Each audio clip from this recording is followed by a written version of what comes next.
Assalamu alaikum rahmatullah. Sunana Engineer Abubakar daga Tanfon Solar System.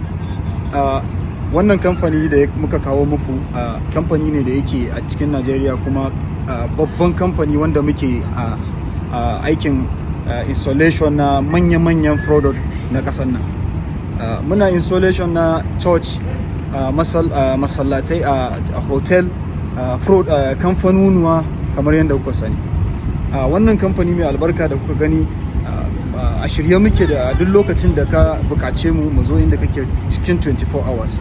Sannan duk lokacin da kake buƙatar kayan mu, muna ba da kaya direct daga cikin kamfani, price na kamfani ba na kasuwa ba.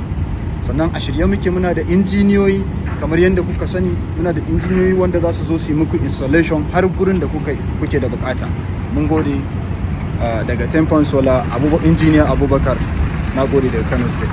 Sannan ni ne nake daukan alhakin Kano State, Jigawa, Katsina, Kaduna State.